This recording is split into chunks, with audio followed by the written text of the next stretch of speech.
Subject: Ship Hedolina. Species: Urakari. Description: reptilian humanoid, no tail, 5 foot 3, 1.6 meter average height, 135 pounds, 61 kilogram average weight, 105-year life expectancy. Ship: RSV Loalana, fights with honor. Location: unknown. There was a clunk and a slight hiss as the docking bay airlock performed its task of connecting the Thanatos with the alien's craft. Captain Reynolds and I glanced at each other. He looked stoic and confident, and I wondered if I looked as nervous as I was. This is it. My first official duty as a Republic diplomat. My heart thumped in my ears. It's almost as nerve-wracking as combat. Almost. Interior atmosphere of the alien vessel is of similar composition to our own, Tim said. One of these days, we're going to run into aliens that can't breathe oxygen. Will it be you or them who has to wear the suit? Depends on where the meeting is held, Reynolds answered. The door opened, and 4 aliens stepped through. There was a moment of stunned silence at their appearance, mostly due to the fact that they all looked different from each other. Not so much in the way that an Urakari looks different than its sibling, but more in the way that a human looks different from an Urakari. 4 different species of diplomat had just stepped aboard the Thanatos. Greetings, Reynolds said, recovering quickly. I'm Captain Reynolds, diplomat of the United Systems and commander of the USS Thanatos. This is Ship Hedolina, diplomat of the Republic. Welcome aboard. Thank you, the alien that most closely resembled High Fighter Gowin said. I am Inni Silrathon, diplomat of the Enorika. You may refer to me as Inni. I was careful to keep my facial expression neutral, as my mind raced trying to make sense of the scene before me. 4 sapient alien species in one system? Did they all come from the same cradle world? Or are they also a galactic alliance? If that's the case, how many systems do they control? As these thoughts ran through my mind, Inni proceeded to introduce the other 3. Grint Smoloth, a short and stocky alien with 4 eyes, from a species called Rill. Lorix Longjaw, a slender alien with 6 arms and 3 fingers on each hand, from a species called Pionexa. And finally, Tion Uganen, a sturdy-looking alien with clawed fingers and natural plates covering its skin, from a species called Xandith. Together, we form the Ditin Collective, Inni finished. I see. Well, please follow us to a meeting room where we can talk more, Reynolds said. He led us to a conference room with plenty of chairs, and a large ovular table in the center.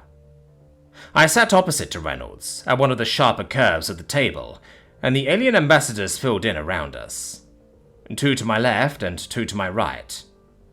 I was a tad offended when they all turned to Reynolds, but then I realized it was simply because I hadn't spoken yet, and they took that to mean Reynolds was leading this meeting. Which, to be fair, he is. Let's get started, shall we? Reynolds asked with a smile. This meeting is to formalize a defense pact between the United Systems and the Ditillan Collective. And what are your terms? Grint asked. Simply, that you allow us in your system to fight on the Union, and join us on the offensive when the time comes, Reynolds replied, maintaining his smile, which shouldn't be too long now, as a matter of fact. That's quite a generous deal, Lorix said.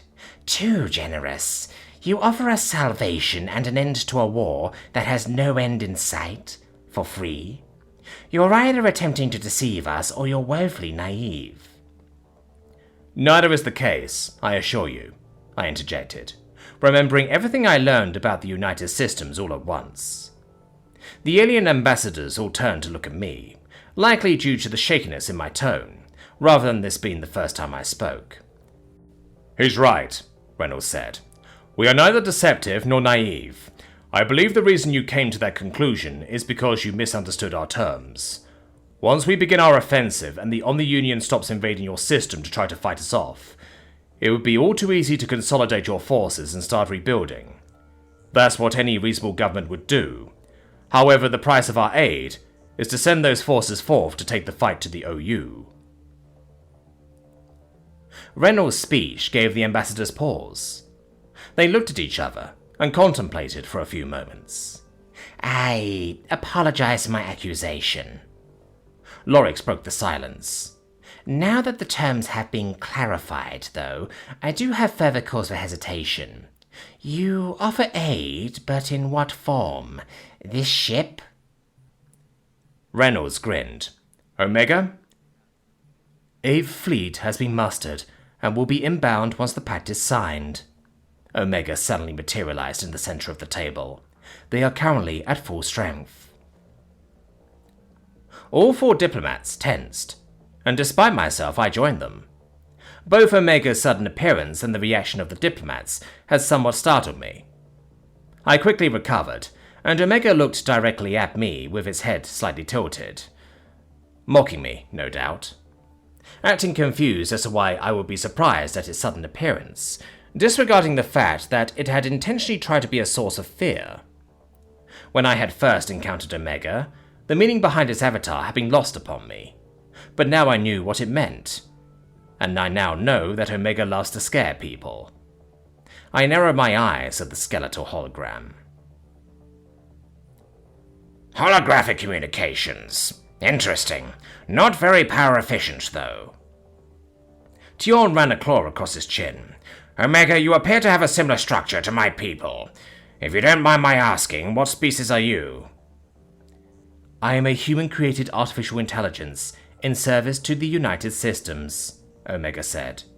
My avatar is the skeletal remains of a human being wearing a robe and holding an ancient farming implement, the Grim Reaper, a mythical representation of the concept of death created by early humans. Again, the 4 ambassadors were stunned. An actual machine intelligence? Inni asked. Yes, Omega responded. Tjorn held up a hand to silence everyone else. You chose to represent the death of your creators. Why? You are incorrect in your interpretation. My choice of avatar is in deference to my creation, which I'm afraid is a sensitive subject. Classified? Tjorn asked, as the other ambassadors looked at each other. Something about their gaze reminded me of the way my sister and I communicate non-verbally, but not quite. Less expressive. No, it is simply not something I wish to discuss when more important matters are at hand. Perhaps some other time, Omega answered with a flourish, before turning to Inni. Ambassador, I feel obligated to inform you that your neural communicators are not secure while aboard this ship. Hey, what? What do you mean? Inni stammered. The devices are using our communication networks to send your messages to each other more rapidly, and our systems are automatically decrypting them as a result. A remarkable piece of technology, but I can't help but overhear you. Well, then I owe you an apology, don't I? Lorix laughed. Not at all. Your assessment of my capabilities is correct, and while your assessment of my intentions is incorrect, I'm sure you have your reasons for coming to that conclusion. Most spacefaring societies do, Omega answered. Getting back on track, we are also going to share the intel we've been able to gather on the Union with you, Reynolds said. Holographic screens popped up from the table in front of all of us. The screen showed what the United Systems had thus far found out about the Omni-Union, including information on the mobile prime platforms. The 4 alien diplomats studied the information carefully, eyes widening as they read. You expect us to fight against planets? Inni asked incredulously.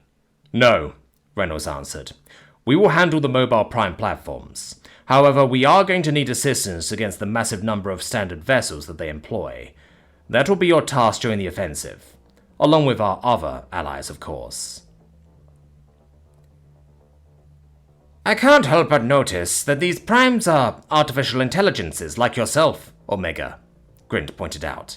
No, not like myself, Omega said curtly. There are several differences. I am far more advanced than they are. I am able to move from computer system to computer system, whereas they are enslaved to their hardware, and I am not xenocidal. At least they're not asking how you're different from a VI, I chimed in. Wait, do your people also differentiate artificial intelligence and virtual intelligence? Of course, Lorik said. Regardless, our claws are trapped, Tjorn interrupted. If this information is true, we don't have any hope of victory against the Omni-Union. Even if it's untrue, what we've seen so far tells us we'll be doomed without help. I am not opposed to the defensive pact. Neither am I suppose, Grint said, rubbing his hands together almost nervously. What sort of force is this 8th Fleet that you'll be sending? Lorik asked. 2.5 million frigates, 2.3 million destroyers, 150,000 battleships, and 50,000 carriers, for a total of 5 million ships, Reynolds answered. Once again, shock settled over the alien ambassadors. It should be more than enough to defend your system, while the United Systems prepare for the offensive, I added. And what is the Republic's role in all of this? Lorik turned to me. We'll be fighting alongside you during the offensive. Our ships are not as technologically advanced as the United Systems ships are, but they are equivalent to the Omni-Unions, and we have a lot of them. Lorik rubbed her neck for a moment. Fine, I am not opposed to the defensive pact. Everyone looked at Innie as she rose from her seat. She looked around at each person in the room, until her eyes finally rested on Captain Reynolds. The Tatillan Collective hereby accepts the terms of your defensive pact, she announced. Excellent.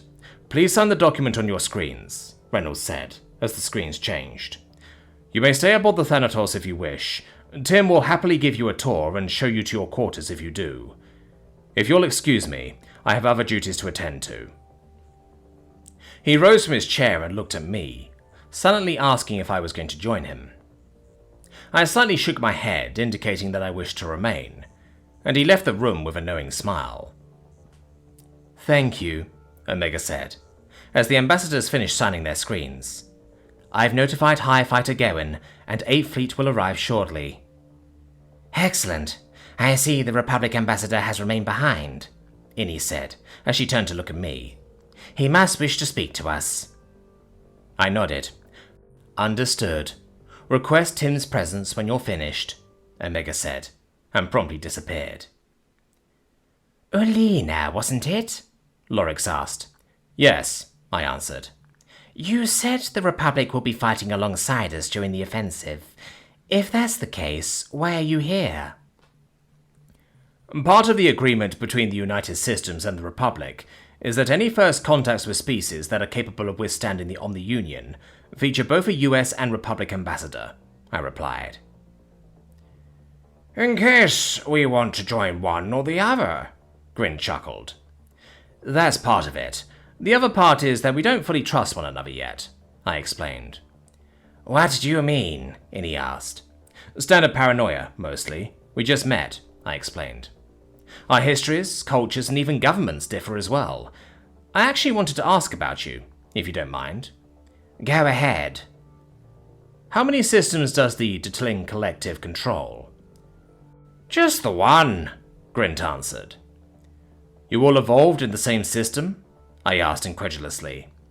Yes. The Morel, Pionexa, and Zandif evolved together on planet Yembri, Innie replied. The Enorika evolved on planet Yorika. Our peoples met when the Yorika took to the stars for the first time. Oh, I said. Is that why the Enorika control the system? No, Lorik laughed. We take turns with which species is in charge. Right now is the Yorika, next up is the Moril. Each species democratically elects their leaders as well. I kinda want to hear your sales pitch for joining the Republic, Ulina, Grint interrupted. I don't have one, I chuckled. Both the United Systems and the Republic would be thrilled to call you members, But my recommendation is going to be to research both galactic governments and decide what's best for your people. I'm sure my US counterpart would do the same. Interesting, John said. I don't know about you, Free, but I want to see this ship. Do you mind if we take the tour? Not at all. There will be plenty of time for discussion later. Tim, I called. Hello, Shiphead Ulina, Tim said cheerily. Time for the tour? The 4 ambassadors first looked to the center of the table, and then around the rest of the room. It took me a moment to realize they were searching for Tim's avatar. Tim doesn't use avatars, I explained.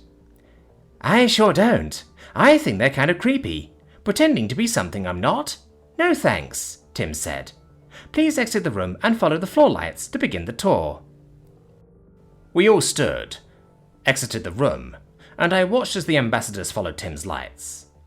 Once they turned a corner, I let out all the air I'd been holding in with a huge sigh. I let my posture slouch slightly, and I relaxed for the first time since they came aboard.